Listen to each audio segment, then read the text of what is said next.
Big spending bureaucrats on Capitol Hill can't manage to get the ballooning national deficit under control, but one governor is tackling this head on. Republican Rick Scott chopping Florida's debt in back-to-back years for the first time in nearly 3 decades, relieving its taxpayers by $2 billion in just 2 years.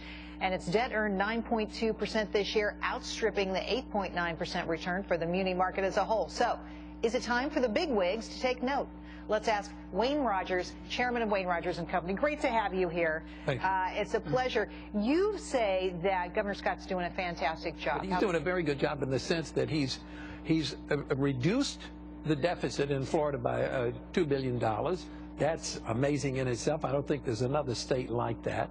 He's, yes, has he cut back on certain things? Yes, he is cutting back on he's voided some of the bond issues, which were, not necessary. You know what's wonderful, Jerry, about people always say, we needed this. Oh, we need that. Who is making the decision that we need this, I find the general assumption is that more spending is better spending, particularly in some of the state houses in this country. It is insane. Now, Florida has a balanced budget amendment. Does that help them have some kind of austerity? Yes, of course it does. Yes, it does. Yes, it does. But, even the United States Congress can't get a budget done. I mean, it's been 3 years in the Senate. They can't do it. They should pass a law, yes, in the federal government that says they got to have a balanced budget. Take a look at some of these numbers. National debt per capita, Florida looking pretty good here.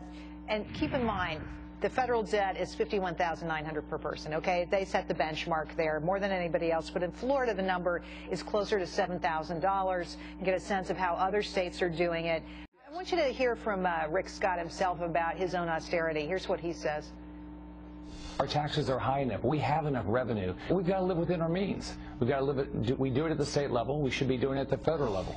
And that's the payoff, right? I mean, why can't we do this at the, why can't Washington have the same kind of attitude as a Rick Scott in Florida? There are lots of other governors across the country doing the same thing.